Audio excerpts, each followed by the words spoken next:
ನಮಸ್ಕಾರ. ಆರ್ ಅಡಿಗೆ ಮನೆಗೆ ಸ್ವಾಗತ. ಇವತ್ತು ಶೇಂಗಾ ಈರುಳ್ಳಿ ಹಾಕಿ ರೊಟ್ಟಿ ಮಾಡ್ತಾ ಇದೀನಿ. ಬನ್ನಿ ಹೇಗ್ ಮಾಡೋದು ಅಂತ ಮುಂದೆ ವಿಡಿಯೋದಲ್ಲಿ ನೋಡೋಣ. ಇವಾಗ ಬಾಣಲಿ ತಗೊಂಡಿದೀನಿ. ಇದಕ್ಕೆ 2-3 ಟೇಬಲ್ ಸ್ಪೂನ್ ಕಡಲೆಕಾಯಿ ಬೀಜ ಹಾಕೊಂತಾ ಇದೀನಿ. ಕಡಲೆಕಾಯಿ ಬೀಜ ಕೆಂಪಗಾಗೋವರೆಗೂ ಹುರ್ಕೋಬೇಕು. ನೋಡಿ, ಕೆಂಪಗಾಗ್ತಾ ಇದ್ದಂಗೆ ಸಿಪ್ಪೆಗಳೆಲ್ಲ ಬಿಡ್ಕೊಂತಾ ಇರುತ್ತೆ. ನೋಡಿ, ಇವಾಗ ಆಗಿದೆ. ಇವಾಗ ಸ್ಟವ್ ಆಫ್ ಮಾಡ್ಕೊಂತಾ ಇದೀನಿ. ಇವಾಗ ಇದ್ರೆ ಒಂದು ತಟ್ಟೆ ಬಗ್ಗಿಸ್ಕೊಂತಾ ಇದೀನಿ. ಉದಿಟ್ಕೊಂಡಿರೋ ಕಡಲೆಕಾಯಿ ಬೀಜ ತಣ್ಣಗಾಗಿದೆ. ಇವಾಗ ಇದನ್ನ ಸಿಪ್ಪೆ ತಕೊಂಡ್ಬಿಡೋಣ. ಕಡಲೆಕಾಯಿ ಬೀಜನ ಸಿಪ್ಪೆ ತಕೊಂಡಾಗಿದೆ. ತರ್ತರಿಯಾಗಿ ಪುಡಿ ಮಾಡ್ಕೊಂಡ್ಬಿಡೋಣ. ನೋಡಿ, ಈ ತರ ತರ್ತರಿಯಾಗಿ ಪುಡಿ ಮಾಡ್ಕೊಂಡಿದೀನಿ. ಕಡಲೆಕಾಯಿ ಬೀಜನ ಯಾವತ್ತು ಜಾಸ್ತಿ ಪುಡಿ ಮಾಡ್ಕೊಳಕ್ ಹೋಗ್ಬಾರ್ದು, ಎಣ್ಣೆ ಬಿಟ್ಬಿಡುತ್ತೆ. ಇಷ್ಟು ಮಾಡ್ಕೊಂಡ್ರೆ ಸಾಕು. ಇವಾಗ ಒಂದು ಬೇಸನ್ ತಗೊಂಡು ಕಟ್ ಮಾಡಿ ಇಟ್ಕೊಂಡಿರೋ ಈರುಳ್ಳಿ ಹಾಕೊಂತಾ ಇದೀನಿ. 2 ಹಸಿಮೆಣಸಿನಕಾಯಿ ಕಟ್ ಮಾಡ್ಕೊಂಡು ಅದನ್ನು ಹಾಕೊಂತಾ ಇದೀನಿ. ಸ್ವಲ್ಪ ಕರ್ಬೇವಿನ ಸೊಪ್ಪು, ಸ್ವಲ್ಪ ಕೊತ್ತಂಬರಿ ಸೊಪ್ಪು, 1 ಟೇಬಲ್ ಸ್ಪೂನ್ ಅಗಸೆ ಬೀಜದ ಪುಡಿ, ಕಡಲೆಕಾಯಿ ಬೀಜದ ಪುಡಿ ಹಾಕೊಂತಾ ಇದೀನಿ. ಇವಾಗ ಇದಕ್ಕೆ 2 ಕಪ್ ಅಕ್ಕಿ ಹಿಟ್ಟು ಸೇರಿಸ್ಕೊಂತಾ ಇದೀನಿ. 2 ಕಪ್ ಅಕ್ಕಿ ಹಿಟ್ಟಿಗೆ 3/4 ಕಪ್ ಚಿರೋಟಿ ರವೆ ಸೇರಿಸ್ಕೊಂತಾ ಇದೀನಿ. ರುಚಿಗೆ ತಕ್ಕಷ್ಟು ಉಪ್ಪು. ಇವಾಗ ಇದನ್ನ ಮಿಕ್ಸ್ ಮಾಡ್ಕೊಂಡ್ಬಿಡೋಣ. ಇವಾಗ ನೋಡಿ, ಮಿಕ್ಸ್ ಮಾಡ್ಕೊಂಡಾಗಿದೆ. ಇದಕ್ಕೊಂದು 1/4 ಟೇಬಲ್ ಸ್ಪೂನ್ ಅರಿಶಿಣದ ಪುಡಿ ಸೇರಿಸ್ಕೊಂತಾ ಇದೀನಿ. ಇದನ್ನ ಒಂದ್ಸರಿ ಮಿಕ್ಸ್ ಮಾಡ್ಕೊಂಡ್ಬಿಡೋಣ. ಇವಾಗ ಮಿಕ್ಸ್ ಮಾಡ್ಕೊಂಡಾಗಿದೆ. ನೋಡಿ, ನೀರ್ನ ಬಿಸಿ ಮಾಡಿ ಇಟ್ಕೊಂಡಿದೀನಿ. ಬೆಚ್ಚಗೆ ಮಾಡಿ ಇಟ್ಕೊಂಡ್ರೆ ಸಾಕು. ಒಂದ್ ಸ್ವಲ್ಪನೇ ಹಾಕೊಂಡು ಕಲ್ಸ್ಕೊಂತಾ ಇದೀನಿ.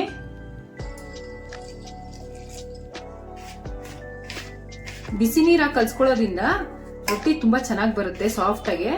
ಅದಕ್ಕೆ ಬಿಸಿ ನೀರ್ ಹಾಕೋಬೇಕು. ನೋಡಿ, ಇವಾಗ ಕಲ್ಸ್ಕೊಂಡಾಗಿದೆ. ಒಂದ್ 5-10 ನಿಮಿಷ ರೆಸ್ಟಿಗೆ ಬಿಟ್ಬಿಡೋಣ. ರವೆ ಹಾಕಿರೋದ್ರಿಂದ ಒಂದಷ್ಟು ರೊಟ್ಟಿ ತುಂಬಾ ಚೆನ್ನಾಗಿ ಬರುತ್ತೆ, ಮತ್ತೆ ಗರ್ಗರಿಯಾಗಿ ಬರುತ್ತೆ. ಇವಾಗ ಒಂದ್ 10 ನಿಮಿಷ ರೆಸ್ಟ್ ಆಗಿದೆ. ಉಂಡೆ ಮಾಡ್ಕೊಂತಾ ಇದೀನಿ. ನೋಡಿ, ಎಷ್ಟು ಸಾಫ್ಟ್ ಆಗಿದೆ ಹಿಟ್ಟು.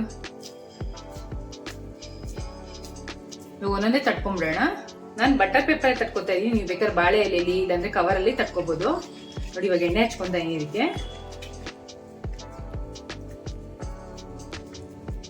ನಿಧಾನಕ್ಕೆ ಎಲ್ಲಾ ಕಡೆನೂ ನೀಟಾಗಿ ಸ್ಪ್ರೆಡ್ ಮಾಡ್ಕೋಬೇಕು. ಹಿಂಗೆ ನೋಡಿ, ಒಂಚೂರು ಮೆತ್ಕೋತಾ ಇಲ್ಲ. ಎಷ್ಟು ತೆಳ್ಳಗ್ ಬೇಕಾದ್ರೆ ತಟ್ಕೋಬಹುದು, ಅಷ್ಟು ಚೆನ್ನಾಗಿ ಬರುತ್ತೆ ಈ ರೊಟ್ಟಿ. ನೋಡಿ, ತಟ್ಕೊಂಡಾಗಿದೆ. ಇವಾಗ ಇದನ್ನ ಸುಟ್ಕೊಂಡ್ಬಿಡೋಣ. ಹೆಂಚ್ ಕಾದಿದೆ. ಸ್ವಲ್ಪ ಎಣ್ಣೆ ಸವರ್ಕೊಂಡು ತಟ್ಟಿರೋ ರೊಟ್ಟಿ ಹಾಕೊಂತಾ ಇದೀನಿ.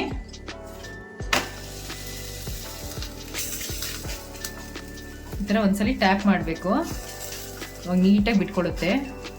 ತಕ್ಷಣ ಎತ್ತಕ್ ಹೋಗ್ಬಾರ್ದು. ಒಂದ್ 30 ಸೆಕೆಂಡ್ ಆದ್ಮೇಲೆ ಅದೇ ಬಿಟ್ಕೊಳುತ್ತೆ ನಿಧಾನಕ್ಕೆ. ಅವಾಗ ಎತ್ತಬೇಕು. ನೋಡಿ, ಇವಾಗ ನಿಧಾನ ಪೇಪರ್ ತಕ್ಕೊಳ್ಳೋಣ. ಒಂದ್ ಸ್ವಲ್ಪ ಮೇಲೆ ಎಣ್ಣೆ ಹಾಕೊಳ್ಳೋಣ. ಇವಾಗ ಒಂದ್ ಸೈಡ್ ಆಗಿದೆ. ಇನ್ನೊಂದ್ ಸೈಡ್ ತಿರ್ಗಿಸ್ಕೊಂಡು ಬೇಯಿಸ್ಕೊಳ್ಳೋಣ. ವಾವ್, ಎಷ್ಟು ಚೆನ್ನಾಗಿದೆ ನೋಡಿ.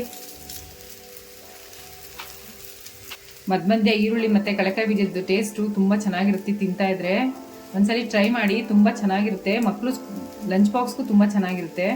ಇವಾಗ 2 ಕಡೆ ಬೆಂದಿದೆ. ಇವಾಗ ತಕ್ಕೊಂತಾ ಇದೀನಿ. ಶೇಂಗಾ ಈರುಳ್ಳಿ ರೊಟ್ಟಿ ರೆಡಿ ಆಗಿದೆ. ನಾನು ಇತ್ತಿಗೆ ಜೊತೆ ಸರ್ವ್ ಮಾಡ್ತಾ ಇದ್ದೀನಿ. ಇತ್ತಿಗೆ ರೆಸಿಪಿನ ಆಲ್ರೆಡಿ ನಮ್ಮ ಚಾನಲ್ ಮಾಡಾಕಿದೀವಿ. ಡಿಸ್ಕ್ರಿಪ್ಷನ್ ಲಿಂಕ್ ಕೊಟ್ಟಿರ್ತೀವಿ. ಒಂದ್ಸರಿ ಹೋಗಿ ಚೆಕ್ ಮಾಡಿ. ಈ ರೆಸಿಪಿನ ಟ್ರೈ ಮಾಡ್ಬಿಟ್ಟು ಹೇಗಿತ್ತು ಅಂತ ಕಮೆಂಟ್ ಬಾಕ್ಸ್ ಅಲ್ಲಿ ತಿಳಿಸಿ. Thanks for watching our video.